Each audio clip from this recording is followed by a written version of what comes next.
Hello, Medicos. Good day to all of you. This is Dr. BK for you, and today I am going to discuss about the tongue.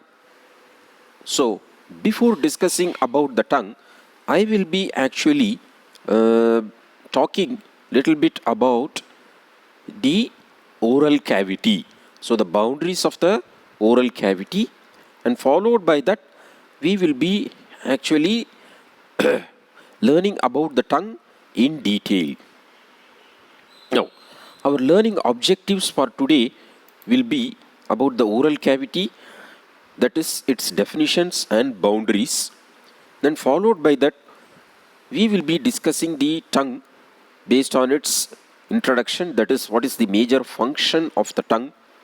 Followed by that, the presenting various parts of the tongue, then the muscles which are actually inserted into the tongue and act on the tongue, and very importantly the nerve supply, lymphatic drainage, and then the blood supply, and finally we will conclude with the clinical aspects. Now, our oral cavity is actually situated, it is also called as the mouth. Okay, so it is limited anteriorly by the lips, that is the upper lip and the lower lip. Then laterally and also anteriorly, internally it is actually lined by the mucous membrane of the cheek region. Okay, and then the roof of the oral cavity is mainly formed by the hard palate, that is the bony palate in the front, and behind by the soft palate. Okay, so this hard and the soft palate forms the roof of the oral cavity, or the upper limit of the oral cavity, and at the same time it also serves as the floor of the nasal cavity. So the palate forms the floor of the nose and the roof of the mouth, to put it in simple words. So that is the roof. The floor is actually formed by the mucous membrane, and deep to the mucous membrane you have the mylohyoid muscle. Okay, that forms the actually floor or the diaphragma oris. Then posteriorly, what happens? It communicates with the pharynx. Now, this oral cavity can be divided into the oral cavity proper and the vestibule of the mouth by the intervening rows of the teeth. That is the alveolar process, the teeth, and also the gums of the maxilla as well as the mandible. Okay, so that divides the oral cavity into the oral cavity proper, which is present within the upper and lower row of the teeth and the alveolar process, and between the rows of the teeth and the mucous membrane covering the cheeks is your vestibule of the mouth. Okay, so the vestibule of the mouth is again bounded laterally by the lips and the cheeks, and medially by the teeth, alveolar process, and the gums. Now, you know what opens into the vestibule of the mouth? It actually receives the opening of the parotid duct at the upper second molar tooth. Okay, so the vestibule of the mouth is actually receiving the opening of the parotid duct. Then when we actually during munching or when we eat, the process of mastication, the food actually tend to go into the vestibule of the mouth. Okay, so to prevent the food getting accumulated, what happens is the buccinator muscle contracts, thereby to push the food into the oral cavity proper. Then now when you actually close the mouth, when both the rows of the teeth are actually in close approximation, okay, when the mouth is actually close approximation, what happens is there's oral cavity proper is shut off from the vestibule. Okay, but there is a gap behind the third molar tooth. Okay, and that is actually the retromolar space through which the vestibule communicates with the oral cavity proper. Okay, so that space which is behind the third molar tooth is the retromolar space through which the vestibule communicates with the oral cavity proper. So the vestibule laterally by the mucous membrane of the cheek, medially by the teeth, alveolar process and the gums, and roof and floor is the reflection of the mucous membrane, okay, from the cheek to the gums. So that is about the vestibule of the mouth. Now we will pass on to the oral cavity proper. So the boundaries of the oral cavity proper are mainly, again, you have the roof formed by the hard and the soft palate. Okay, the hard palate, as I told you, the soft palate is actually pendulous when it at rest, like a curtain, but it actually becomes stiff during the process of deglutition. Okay, so roof is formed by the hard and soft palate. Floor is mainly formed, as I told you, by the mylohyoid muscle, and the floor is mainly occupied by the tongue. Okay, so floor is mainly occupied by the tongue, and deep to the tongue or below the tongue you have the sublingual area, so which is covered by the mucous membrane, and it receives the opening of the submandibular duct, and you have a sublingual fold deep to which you have the sublingual gland, and that also receives the opening of the sublingual glands, because sublingual glands open through many smaller ducts, and some of the ducts join with the submandibular duct also. So that is the floor mainly formed by the diaphragma oris or the mylohyoid muscle, covered by the mucous membrane. Then sides, anteriorly and laterally, in the front and the sides, you have the rows of the teeth which separates the oral cavity proper from the vestibule of the mouth, and posteriorly the oral cavity communicates with the pharynx. Okay, so that is the oropharynx. So immediately behind the oral cavity, what you see is the posterior wall of the oropharynx. Okay, so that is mainly the boundaries of the oral cavity. Okay. Now during, again, what happens is the deglutition, that is once the bolus of the food passes into the pharynx, the oropharyngeal isthmus is contracted. That narrow space between the oral cavity and the oropharynx is actually reduced, so that the food does not enter back into the oral cavity. Okay, that is about the oropharyngeal isthmus. Excuse me. Now, with respect to this oropharyngeal isthmus, we will actually discuss in detail in the palate and the pharynx.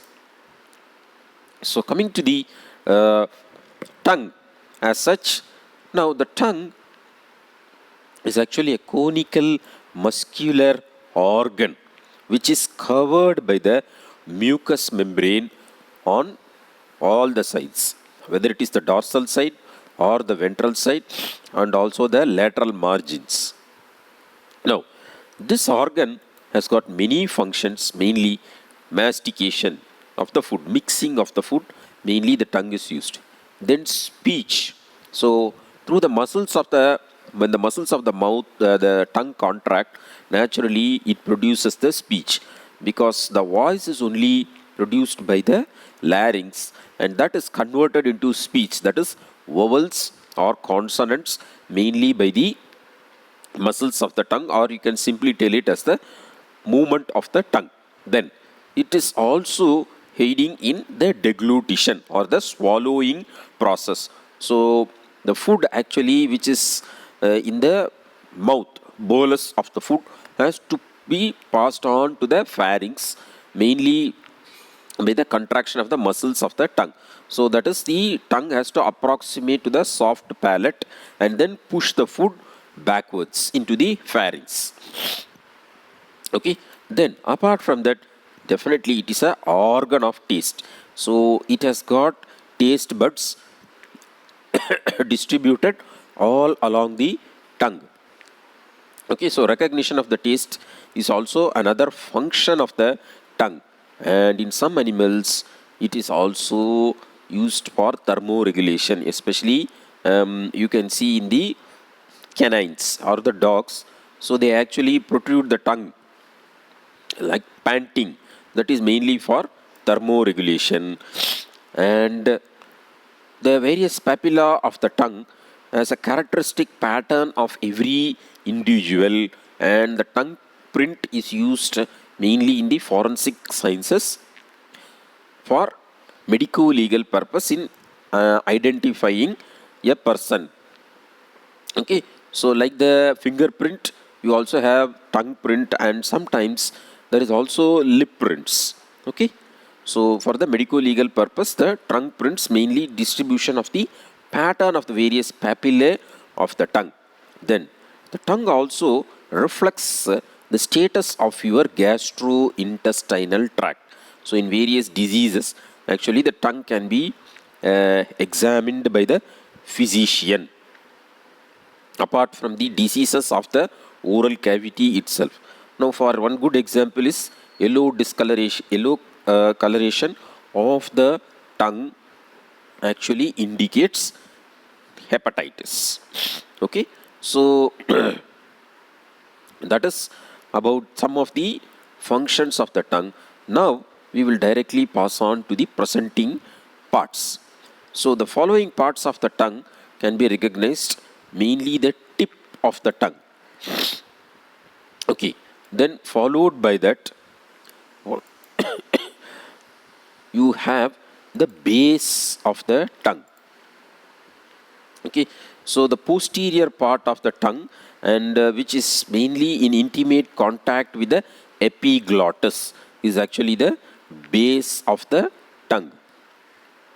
Then you have the root of the tongue, through which the tongue is attached, and it extends from the symphysis mentae of the mandible to the hyoid bone. So that is actually called as the root of the tongue. Then you have two surfaces. That is, one is the dorsal surface or dorsum of the tongue. The other one is the inferior surface of the tongue. Okay. Then you have the two lateral margins on either side. So tip of the tongue, base of the tongue, root of the tongue, and then the dorsum and inferior surface of the tongue and two lateral margins of the tongue. Okay. So now let us actually try to understand the features of the various parts of the tongue. Now first, coming to the tip. So it is a pointed area, anterior most part of the tongue, and rests on the lower incisor teeth. Okay, it is in contact with the lower incisor teeth. That is the tip of the tongue. Now the base of the tongue constitutes the posterior 1/3 of the tongue, and it is connected to the epiglottis by 3 folds, one median fold and 2 lateral folds. So one median fold and 2 lateral folds.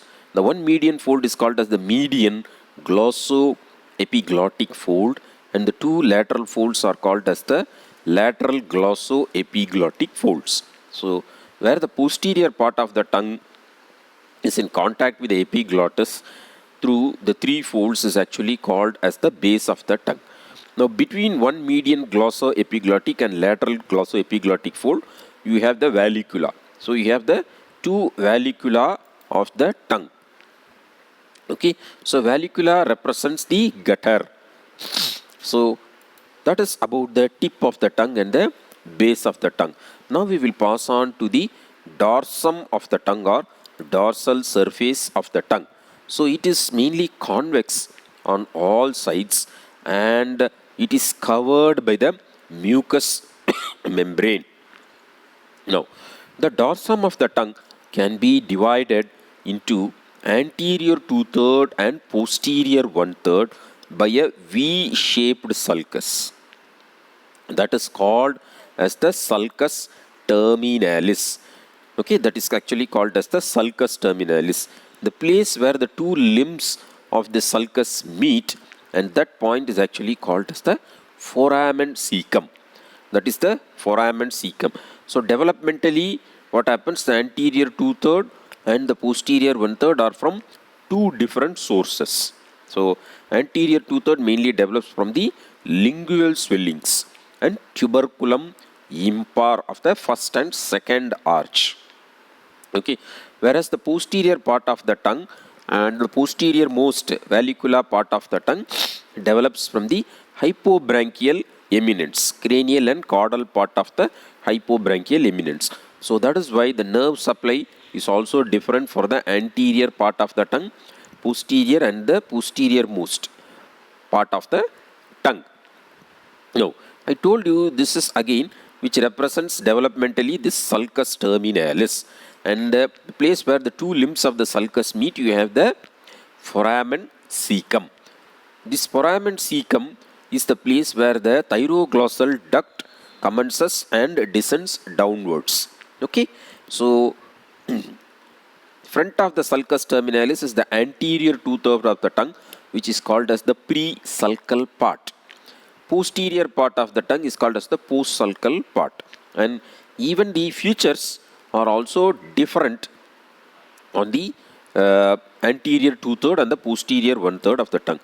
Now coming to the anterior 2/3 or the pre-sulcal part, as I told you, it is covered by the mucous membrane, which is lined by stratified squamous non-keratinized epithelium.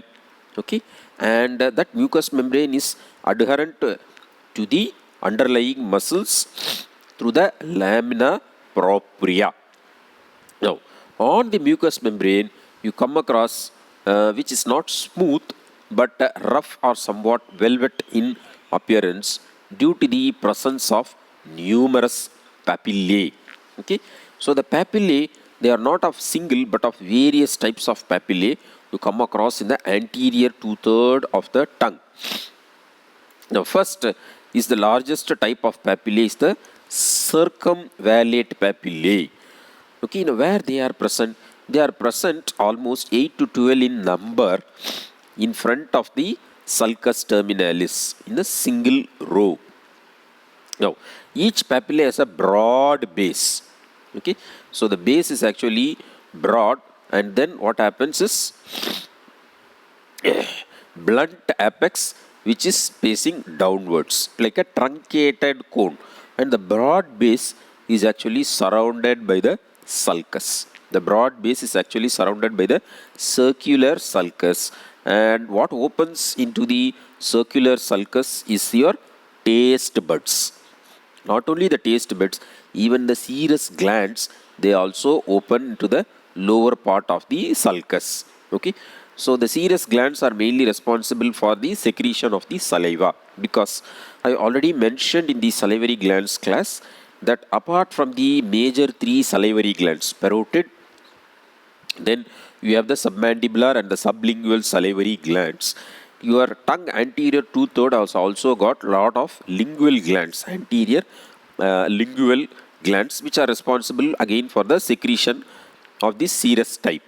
Okay, because only then what happens when the serous is secreted, the food substances dissolves into this and the taste buds can recognize the taste. So one is circumvalid papillae. Then what happens is the next type of papillae is the fungiform papillae. Okay, so the fungiform papillae mainly you are able to see here present on mostly on the sides and the tip of the tongue as reddish spots. They appear like fungus, so that is why they are called as fungiform papillae. They also contain the taste buds. Okay, fungiform papillae are like reddish spots you can see on the sides and also on the tip of the tongue. Then you have filiform papillae. So filiform papillae are narrow pointed structures. Okay, so that is the filiform papillae. They are more numerous and they are responsible for this rough or velvety appearance of the tongue. And the next type of papillae is the foliate papillae. This is not very much extensively present in the human tongue, most commonly seen in the rabbit tongue. Okay, so four types of papillae: circumvalid papillae, fungiform papillae, filiform papillae, and then the foliate papillae, of which the circumvalid and the fungiform papillae has got or possess taste buds. So next, coming to the presenting parts. So far now we have finished with the root of we finished with the tip of the tongue, then the base of the tongue, then the dorsum anterior 2/3. Now coming to the posterior 1/3 of the tongue. Again it is rough and you are able to see numerous projections. Now it is the post-sulcal part, that is posterior to the sulcus terminalis. Again here you have the mucous membrane, and deep to the mucous membrane what you have is the submucosa. Posterior 1/3 as the submucosa, and in that you come across numerous lymphatic follicles which are actually called as the lingual tonsils. Numerous lymphatic follicles, the lingual tonsils, are present on the posterior 1/3 of the tongue. The next, coming to the inferior surface, so it is almost smooth, covered by the mucous membrane, and it is devoid of papilla.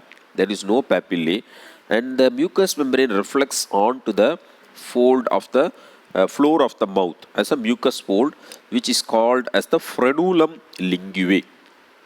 Okay, that is called as the frenulum linguae. Now, on either side of the frenulum linguae, you see the lingual papillae.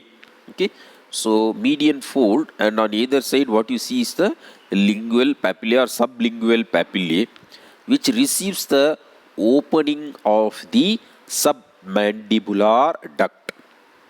Submandibular duct. Then you can see the mucous membrane reflecting over the sublingual gland as the sublingual fold of mucous membrane, and this part is also having openings of the numerous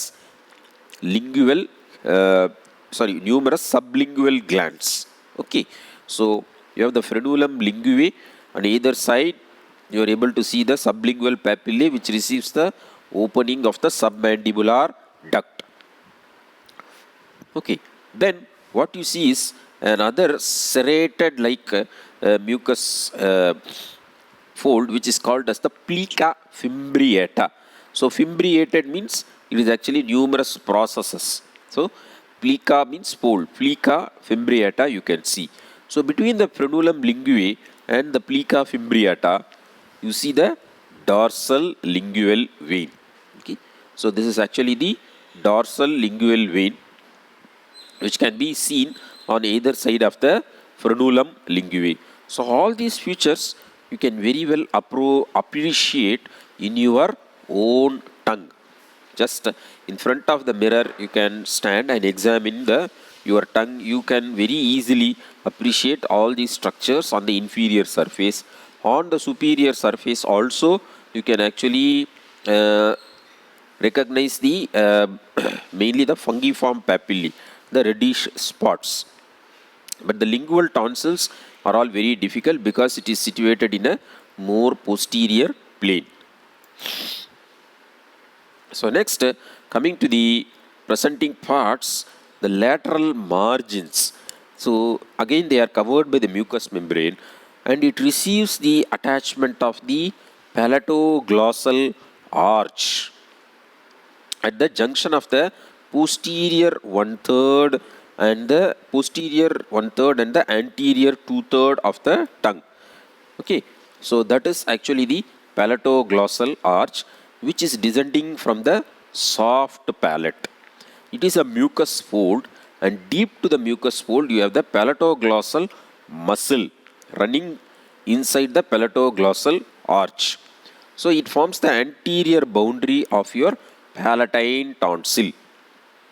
It forms the anterior boundary of your palatine tonsil, and the posterior it will be formed by the palatopharyngeal arch. Okay, so the palatoglossal arch attaches to the lateral margin of the tongue at the junction of the anterior 2/3 and the posterior 1/3. So it forms the part of oropharyngeal isthmus. So that means this area will be narrowed mainly during swallowing.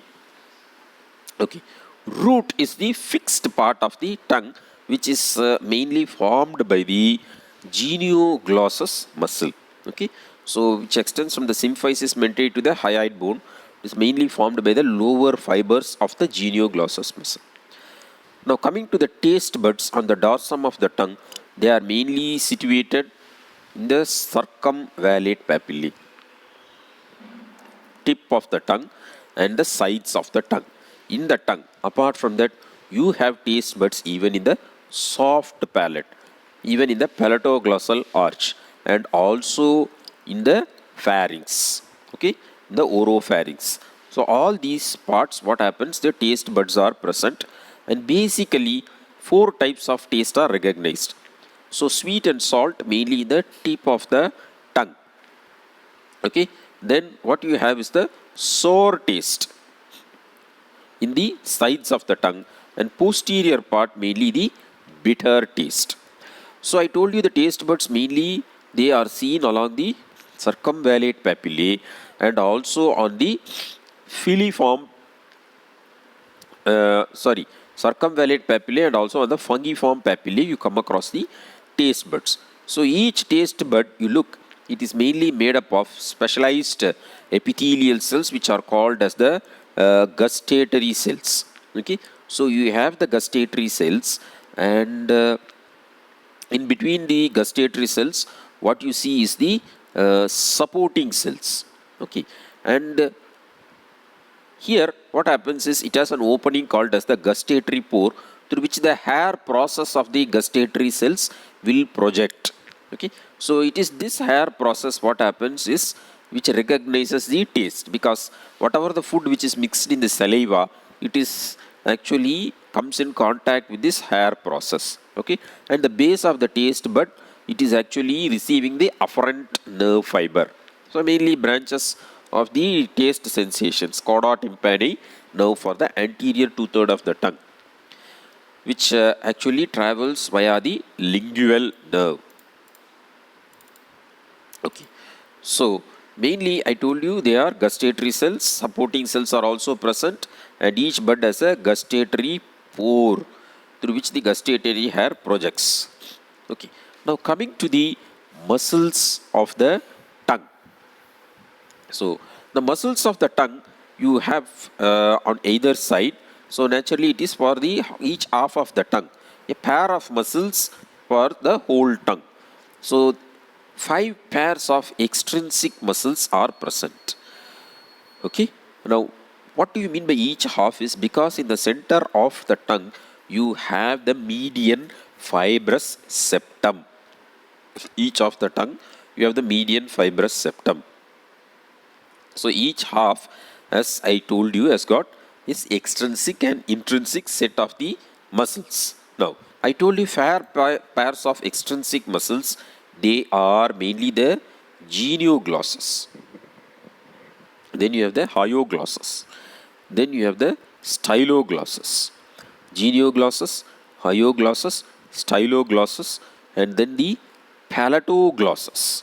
And one more muscle part of Hieroglossus is the Chondroglossus. So we will actually try to see each and every muscle. Now, the Genioglossus muscle, which actually forms the bulk of the tongue, and it is also responsible for forming the root, that is the lower fibers, helps to anchor the tongue and extends from the symphysis mentae to the hyoid bone. So it arises from the superior genial tubercles. Pair of tubercles, you have the superior genial tubercles. Inferior genial tubercles gives origin to the geniohyoid muscle. So these fibers, we have lower fibers which actually inserts into the hyoid bone. Okay, the lower fibers actually are inserted to the hyoid bone, forming the root of the tongue. Okay, then some fibers, middle fibers, what happens is intermingle with the middle constrictor of the pharynx. Okay, so these are nothing but the muscle of the pharynx.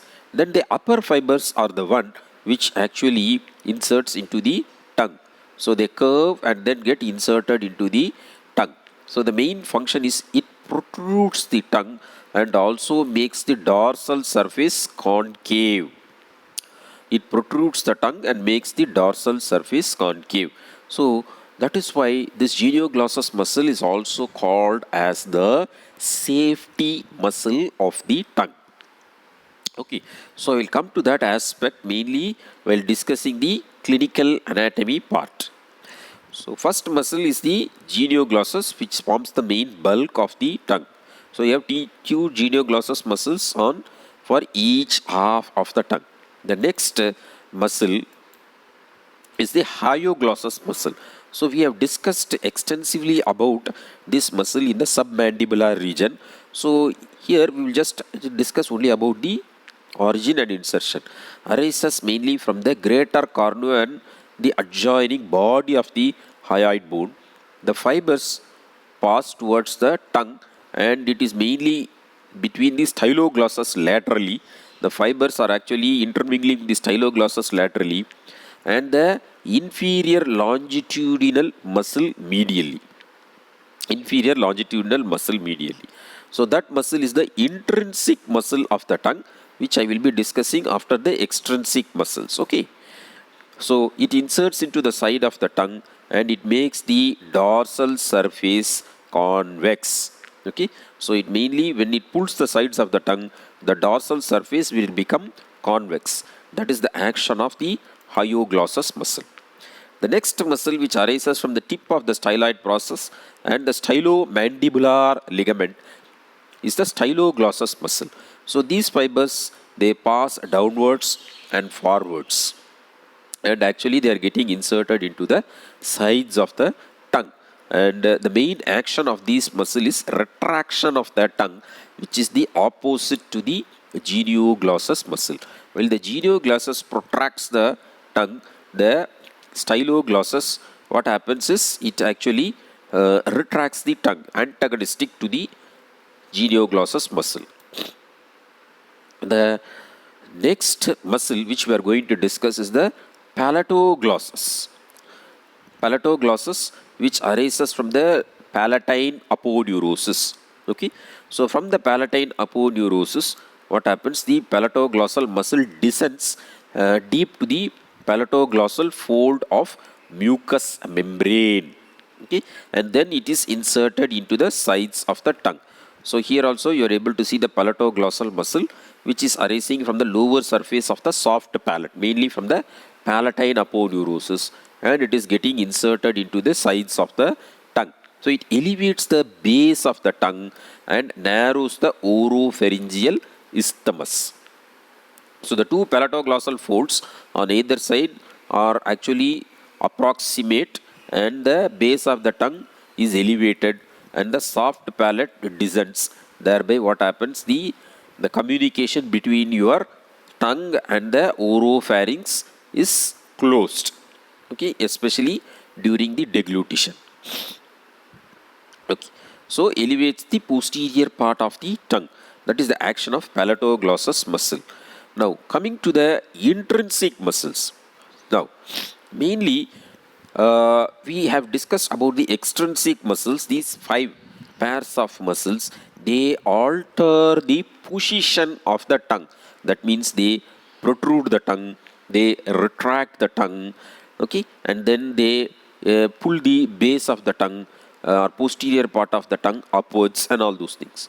But while coming to the intrinsic muscles, they mainly alter the shape of the tongue. Okay, intrinsic muscles mainly what do they do is they alter the shape of the tongue, there are again inferior longitudinal lingue, superior longitudinal lingue, then you have the transverse lingue and the verticalis lingue. So again 4 pairs of muscles are present. So first muscle is the superior longitudinal lingue. So here you are able to see the superior longitudinal lingue. It arises from the median fibrous septum. Then the fibers, they pass forwards, longitudinally oriented along the longitudinal axis of the tongue. The fibers, they pass forward, diverge laterally, and they are going to get attached to the sides of the tongue. And the main action is when these muscles contract, it will make the dorsal surface concave. That is about the superior longitudinal lingue. The next muscle is the inferior longitudinal lingue. So it lies again beneath the mucous membrane, deep to the insertion of the Hieroglossus muscle. Okay, it arises from the posterior part of the tongue. Okay, both muscle arises from the posterior part of the tongue, from the sides of the tongue, and then what happens? They converge to the median fibrous septum. Superior longitudinal lingue, from here it goes forwards and diverges to the sides of the tongue. This arises from the sides of the tongue and they converge to the median fibrous septum. Okay, so this muscle, actually what happens is, the main action is they shorten the tongue and makes the dorsal surface convex. So opposite action of the superior longitudinal. Superior longitudinal makes the dorsal surface concave. So when these acts, so naturally the length of the tongue will be reduced and then it makes the dorsal surface convex. The next muscle which you are seeing is the transverse lingue muscle. Okay, we are coming to the transverse lingue muscle. They arise from the median fibrous septum and then pass laterally, inserts into the sides of the tongue. So what happens when these muscle contracts, transverse lingue contracts, it reduces the width and increases the length of the tongue. So when these muscles, the transverse lingue, they contract, they reduce the width of the tongue and increase the length of the tongue. Then the next muscle is the verticalis lingue. Arises from the dorsum, pass downwards and curve laterally to the sides of the tongue. Okay, so actually they curve laterally to the sides of the tongue. So they mainly increase the width of the tongue. So when these muscles they contract, naturally the width of the tongue is actually increased. So that is mainly about the intrinsic muscles of the tongue. So next, mainly coming to the blood supply of the tongue, the chief artery of the tongue is the lingual artery. Okay, so the chief artery of the tongue is the lingual artery, which is a branch of the external carotid artery. So again, the course of the artery we have discussed in detail in the submandibular region. Okay, so mainly its branches, the branches of the lingual artery, the deep lingual artery, okay, supplies the anterior part of the tongue, whereas one of its branch, the dorsal lingual artery, supplies the posterior part of the tongue, and other branches which are contributing to the blood supply of the tongue is the tonsillar branch from the facial artery. Then you have the ascending pharyngeal artery. Now coming to the venous drainage. So the veins of the tongue, mainly they are arranged in two sets. One is the superficial set and other one is the deep set. So superficial set mainly drains the tip and under surface of the tongue, and they mainly contribute the venae committents of the hypoglossal nerve.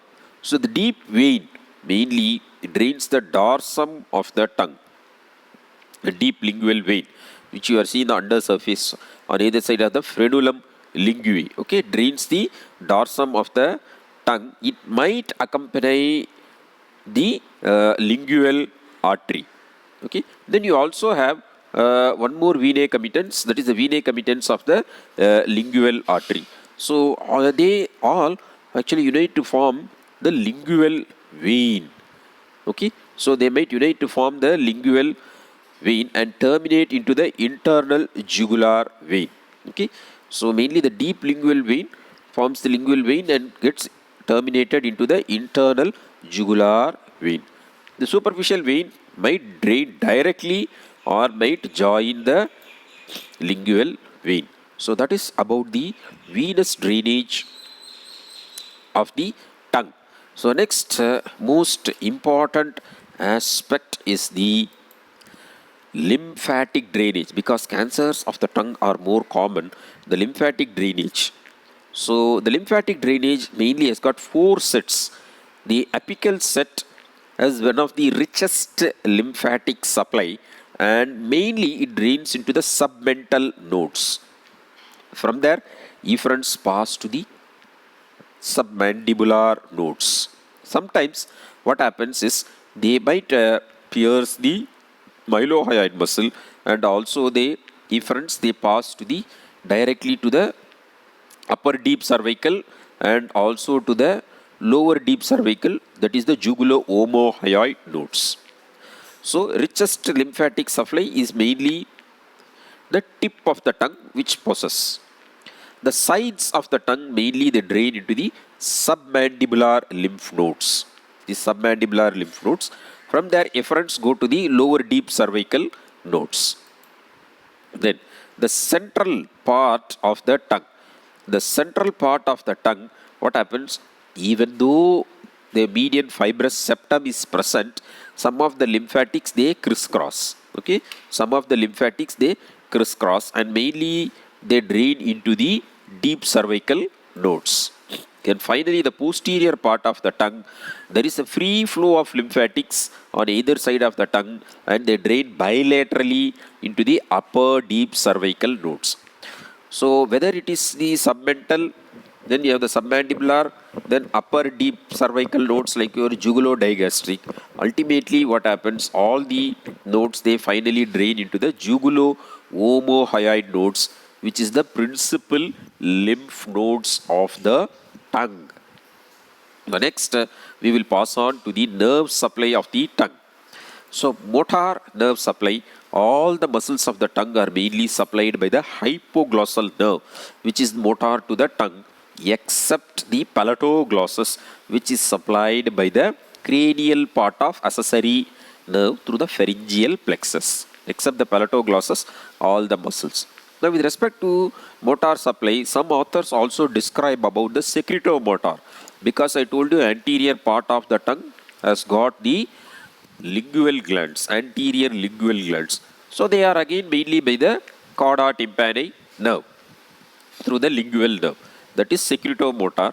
And of course the blood vessels also have the sympathetic vasomotor nerves also. Then mainly coming to the sensory part, anterior 2/3 of the tongue, the general sensations is by the lingual nerve, and the taste sensations is by the chorda tympani branch of facial nerve. General and taste sensations.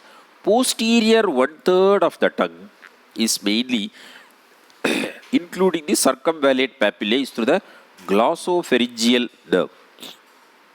So the general and the taste sensations of the posterior 1/3 of the tongue and including the circumvalid papillae is through the glossopharyngeal nerve. Next, the posterior most or vallicular part of the tongue is actually supplied by the internal laryngeal branch of the superior laryngeal nerve, which is again a branch of the vagus nerve. Okay, so this is showing a diagram showing the motor supply, hypoglossal nerve except palatoglossus. This is anterior 2/3, general sensations by lingual and taste sensations by chorda tympani. Posterior 1/3 of the tongue actually is mainly by the glossopharyngeal nerve, and there is an area of overlap. The posteriormost part of the tongue is by the internal laryngeal nerve. Now coming to the finally the clinical aspects. Now coming to the clinical aspects, so mainly carcinoma or cancers of the tongue are more common. So mainly the reason is chewing of tobacco, mainly one of the major reason for the oral cancers, especially the cancers of the tongue.